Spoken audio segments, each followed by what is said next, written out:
Welcome to the Living the Dream podcast with Curveball. If you believe, you can achieve.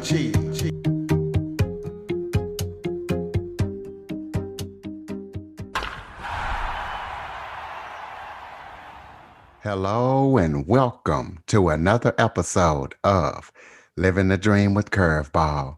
I am your host, Curveball, and today we're going to talk about burnout. As you all know, it's easy without even realizing it to get burnt out. And so we're going to talk to a special guest about how to prevent burnout and what to do if you feel burnt out, because burnt out can cause a lot of stress. So we're joined by Michael Levitt. And when he was a healthcare executive working from 6 a.m. to 11 p.m. at night, he experienced extreme burnout. So we're going to talk to him about what he did to get out of that situation and what he's currently doing now. So, Michael, thank you so much for joining me today.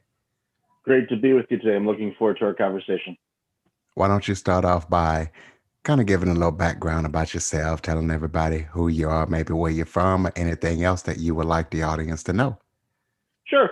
Again, my name is Michael Levitt, and I'm the Chief Burnout Officer and founder of the Breakfast Leadership Network organization. It's based in Toronto, Ontario, Canada, and also has a footprint in San Diego, California. So quite extremes, especially this time of year. But my organization was founded to help organizations and individuals with burnout because I had my own burnout situation that you had briefly mentioned. Back in 2009, I'd been a healthcare executive for a couple of years, and I was working from 6 a.m. to 11 p.m. 7 days a week, solid for 2 years, and that took a pretty significant toll. And what happened over a period of a year, from May of 2009 to May 2010, the following happened. I had a heart attack that should have killed me. I lost my job during the Great Recession. My car was repossessed by the bank, and my home was foreclosed, all in a year. And all of those things happened because I was burned out. I wasn't taking care of myself. I was making mistakes at work. I was stressed. I wasn't sleeping. I wasn't resting. And it took a physical and mental toll on me and nearly cost me my life. Now, after experiencing all of those things, I had to rebuild, and I did. And I went about it very methodically because I wanted to make sure that I never burned out again, because I knew that, if I get burned out again, it could finish me off, and I don't want that. So I did a lot of research and a lot of internal review of my habits, my behaviors, my thought patterns, to see why I burned out. I knew what burnout was because I had researched on it, but I needed to know why I burned out and what was going on, so I could design my life to make sure that I don't do that again, which I was able to do. And then after a few years of going back into the healthcare and leading organizations a lot smarter than I did before, I noticed a lot of my counterparts in the healthcare industry were burning out. And I realized that burnout was not something just limited to me. It was running rampant in healthcare. And as I did more research, I realized it was rampant in pretty much every industry under the sun.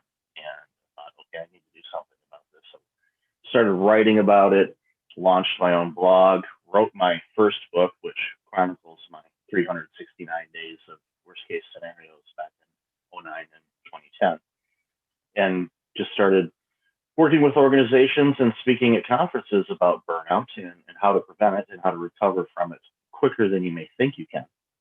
And that's what's been keeping me busy for several years now. And I enjoy the work that I do. I wish I didn't have to do it. I wish burnout didn't exist because I know what it can do to people. I've seen it happen more often than I want to with people and families and organizations. But I'm taking my experiences and the tragic situation that I faced to help others either recover from it or hopefully prevent it from happening to them. So, what were you doing when you were working as a healthcare executive that you had to work from 6 a.m. to 11 p.m.? That's 17 hours a day. Were you a doctor?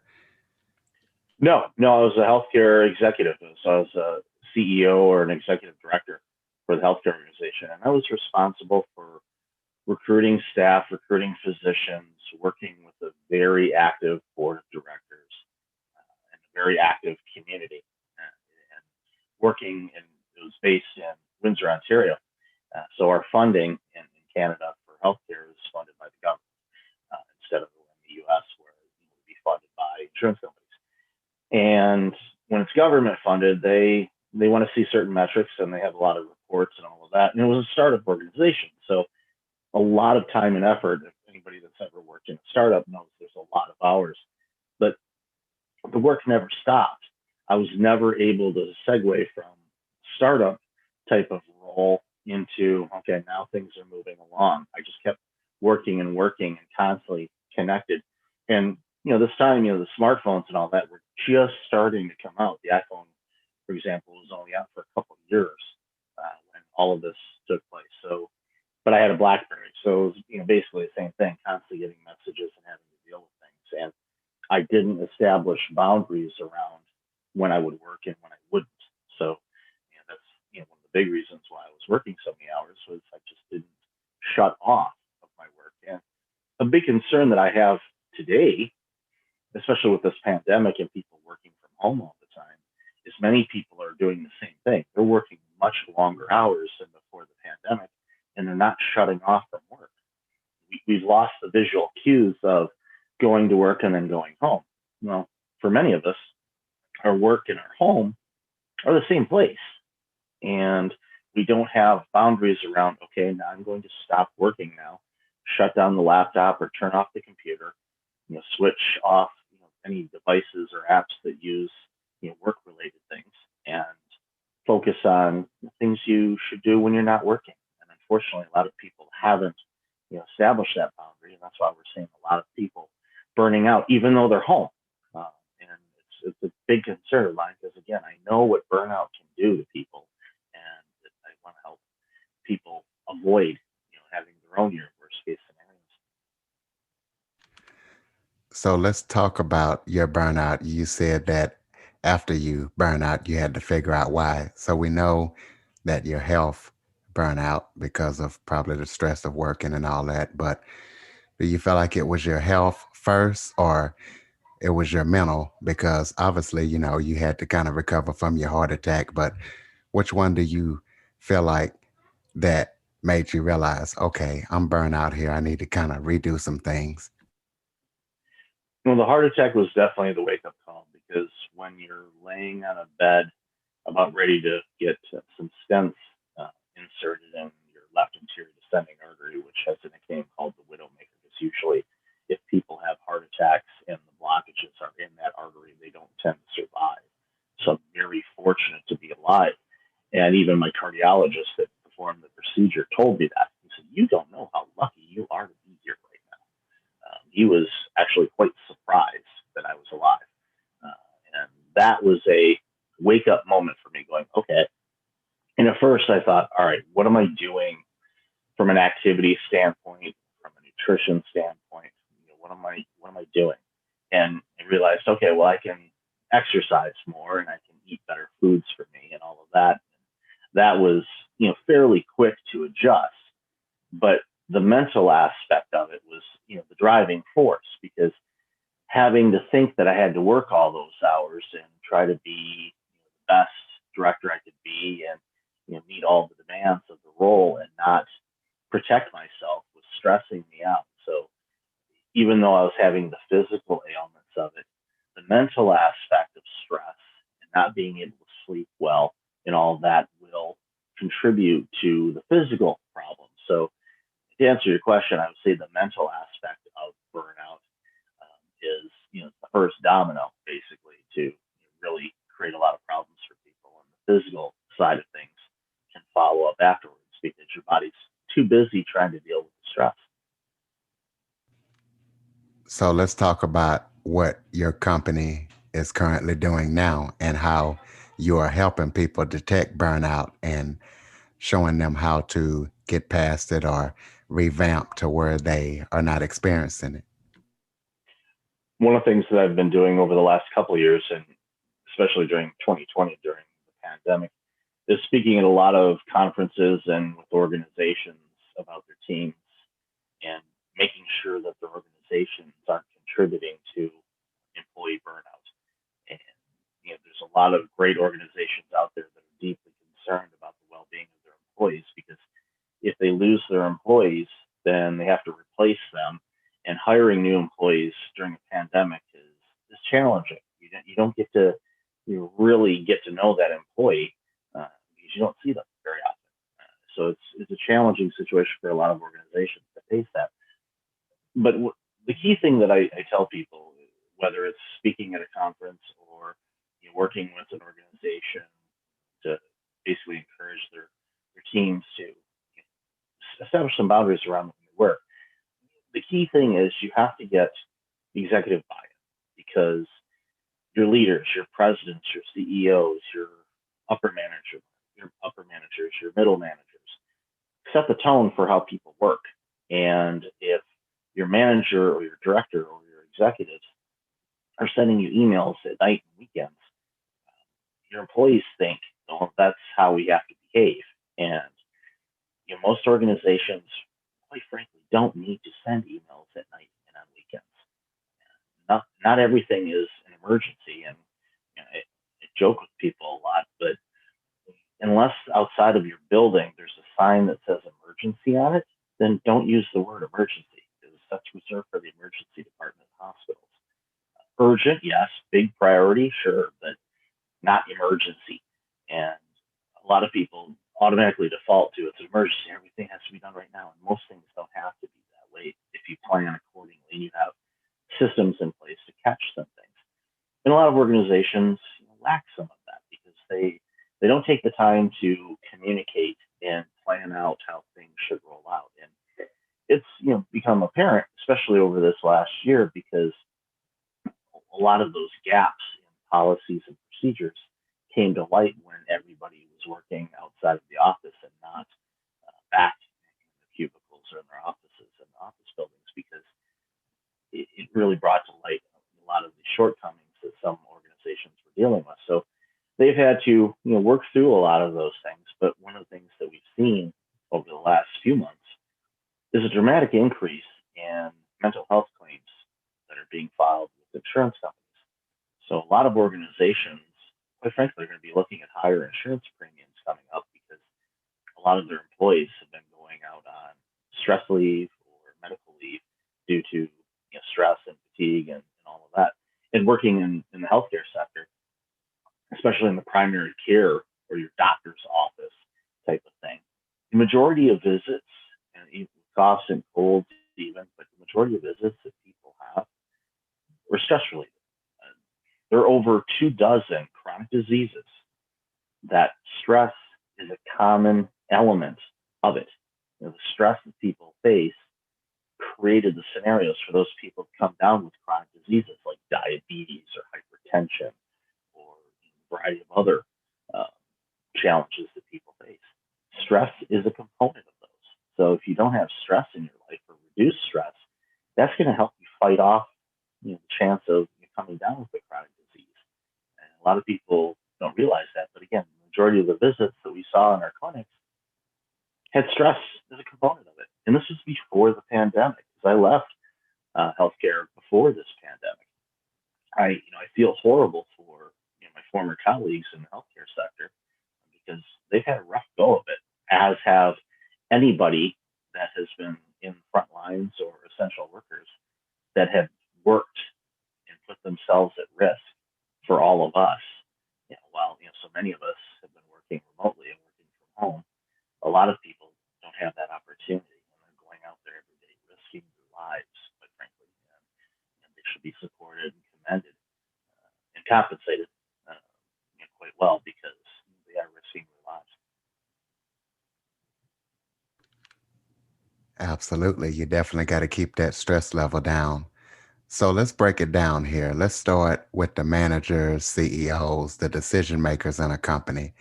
What advice would you give them if they notice people having burnout? How would they direct them and instruct them to deal with it? And on the employee or personal level, what advice would you give a person that might be feeling burnout in regards to how to deal with it, what to do so it doesn't end up at the level that you got to or worse? Yeah, we'll start off with the second part, the employees first. There's some key things that people can do to alleviate burnout and stop it in its tracks quicker than you think. Uh, a key component is making sure you're getting restful sleep every night, and there's components to help you with that. But I tell people if you're going to spend money on things, and a lot of people buy, all kinds of fun things, big televisions or the latest smartphones or tablets or whatever. I recommend people invest a big chunk of money to buy the best bed or mattress that you can afford that's comfortable for you. Because think about it, where do we spend the most consecutive hours of our days? It's in bed. We don't tend to move from that room very often at night. So 6 to 8 hours every day, you're in one spot. So it should be something that's really comfortable, and including buying the most expensive pillow you can afford, the right you know, sheets and bedding. All of that stuff is really important. A lot of people laugh at that, but it's like, well, think about it. When you get good, restful sleep, your body is repairing the damage that we do to ourselves on a daily basis. We can live the healthiest of lifestyles, be really active, eat really good foods, but we still do damage to ourselves, whether it's from the information that we consume on the news. And of course, we know news can be very negative, doesn't matter, especially with the recent presidential election, doesn't matter what side of the fence you're on, it was a negative situation for everybody involved. We're in the middle of a pandemic, so that's not fun. And that's been very traumatic and very stressful for people. So you have to limit your consumption of those things. And also, dairy, breeze, water, all other elements that we deal with, we do damage to ourselves. So getting good sleep will help tremendously as far as reducing your stress, because your body will have more energy to fight off any stressful situations you have. If you are depleted and you don't sleep well and it's over a longer period of time, that's really problematic, because then you can start having mental fatigue and physical fatigue, which will definitely have an impact on that. Coupled with that ties into getting restful sleep is eating proper nutrition. And I recommend people working with a dietitian or a nutritionist to figure out the right foods for you, because every one of us has some sort of food intolerances. I have a few, and I didn't know about a lot of them for the longest time until I did some tests and all of that, and realized that there were certain foods that weren't really good for me. And what they would do is they'd mess with my gut bacteria. And your gut tends to work at night as well. So you wake up in the middle of the night with a little indigestion, or maybe some acid reflux or symptoms or things like that. Well, that impacts your sleep. And if you don't get a good night's sleep, then stressful situations the next day may be more stressful because you're tired. You don't have the energy to be able to fight things off. Another thing that I see common with people that burn out or are burned out is they stop doing things in life that they enjoy because they don't have time. But we all get the same 24 hours a day. It's how we schedule and prioritize our time. And when I give this talk at organizations or in person at conferences, there's an exercise that I have people do. And basically, I have them list out on a piece of paper all the things that they like doing in life and enjoy doing, whether it's going to coffee shops with a friend or going out to concerts or sporting events or swimming or hiking or shopping, whatever. Just be as robust as possible on this list. And then after a few minutes, I have them to the right of one of those things. I have them write down the last time they did them. And I always hear moans and groans because people realize that they stop doing or they're not doing things in life that they enjoy. And when I ask them, of course, why aren't you doing these things? They come back with, I don't have enough time. Well, if they've got an iPhone, I'll say, can we go into screen time on your phone, please, and take a look and see how many hours per day you average on your phone? And usually it's anywhere from 4 to 6 or 7 hours a day. And I'll look at their list, and there's always something on that list that you do in less than an hour. So do you think you could carve out a half an hour from your iPhone time and do this thing? And if they agree, yes, they can. Then I ask him, okay, do you use your calendar on your phone for your schedule? And they say yes. I said, okay, go out 10 days and let's see if we can find an empty spot that we can schedule that one thing in and start doing that. You got to schedule your, your me time. I call it my self care time. Self care is doing things in life you enjoy doing. It's not just meditation and yoga and moments of Zen. It's literally things you enjoy doing in life. Because when you do that, you're happy, you're fulfilled, you're doing things you enjoy, which will reduce the stress in your life. Now, the first part of your question regarding if you're a manager or a director or a CEO or somebody in an organization and you're noticing your employees are burning out, and some signs of burnout are obviously the fatigue. Are they making mistakes at work? Are they irritable? Are they just they look gray? They don't look like their normal self. They just kind of look really fatigued and wiped out. If you notice something like that and you have a good relationship with them and you know that something's off, then you just have to be open with them and ask. It's like, I'm concerned about you. You don't seem to be your normal self. Is there something that we can help you with to get through this? You don't have to necessarily get personal because they might have something going on in their personal life. But especially if you're in an HR type of role, you might be able to dig in a little bit deeper. Obviously, it's confidential with the employee and the HR department. But seek out what's going on, and encourage them to maybe take some time off, look at their workload because you may be overwhelming your employee with work. And managers and directors are excellent at delegating work, where many of them aren't really good at is really keeping tabs of how much they've actually delegated. So they say, well, this is something that John or Suzette could work on. Okay, I'm going to give them that. And they give John and Suzette a lot of things and they just forget because they delegated. So it's kind of off their radar. So when they actually look back and go, okay, wow, I've given John 6 months of work and expecting them to give back to me in 6 weeks. Well, that's not going to work. So you need to have a better understanding of what the workloads are and prioritize and get to the point where you realize, okay, these are the things that are really top priority for us to work on right now. And do whatever you need to help them deep focus on just those tasks, and the other things they'll get to maybe, or maybe you'll delegate those to somebody else. But the end of the day is it really helps if you keep tabs on the mental well-being of your employees, because it's becoming a huge problem. And the more and more people go out on mental leave or medical leave, your insurance premiums are going to go out. You'll lose key employees. It'll impact your business, impact your bottom line. Your customers may go somewhere else. So it's an investment in people, and it makes such a big difference when employers do that. Well, let me ask you, does your company have any upcoming projects, any speaking engagements? Do you have any podcasts, any books that the listeners need to know about? Because I feel this is a very important subject and, they need a way to be able to expand on it after they listen to this episode and act on the advice that you've Yeah, given. lots of resources. I have my own podcast show, the Breakfast Leadership Show. I interview a lot of entrepreneurs and people. We talk about burnout and other things as well for businesses to grow. My website, breakfastleadership.com. There's a tools and resources page, which I have a ton of resources that are out there that are free. I'll just have to give me the name and email, and I can email that to you.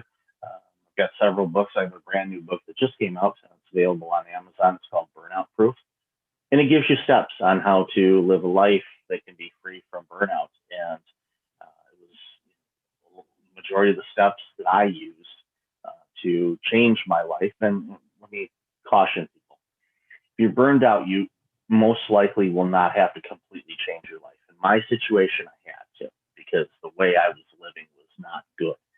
So I had to reinvent myself. But most people that I encounter, the burnout is specific to certain situations. And once they make some subtle adjustments like sleeping better and eating better and getting more active, that helps a lot with their stress levels. And prolonged stress turns into burnout. You can't go from zero to burnout. It doesn't work that way. It's prolonged stress that turns into burnout. If you don't have prolonged stress, you won't burn out. So it's key to focus on those stressful things. And breakfastleadership.com's got a bunch of resources. There's blog posts, and my website has that. I'm on social media. If you look under Breakfast Leadership or the letter B and then Fast Leadership, I'm on most of the major platforms. So happy to have a conversation with you or your organization about making sure that burnout doesn't come anywhere near you. Absolutely. Is there any other final advice before we go that you would like to give listeners, employees, senior management, or anybody out there that might hear this episode? The key thing is just make sure that you schedule fun and things that bring you joy and fulfillment in your life. Make sure that you set boundaries when you work and when you don't. You need to have hard stops and hard starts, quite frankly, to work. And work with your employer on when those things are. I know right now in the working from home world, some of our work days, the way they used to be, are a little bit different, especially if we homeschool our kids.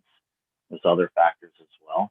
But do your best to make sure that you have consistent time blocks where you are working and then when you're not. And when you do that, it'll make things a lot easier for you. Go ahead and throw out that website for listeners one more time. breakfastleadership.com is where you can find me. All right, listeners, please be sure to subscribe, rate, and review after listening to this show. Ladies and gentlemen, Michael Levitt. Michael, thank you so much for joining me today. Glad to be with you today. Thank you. For more information on the Living the Dream podcast, visit www.djcurveball.com. Until next time, stay focused on living the dream.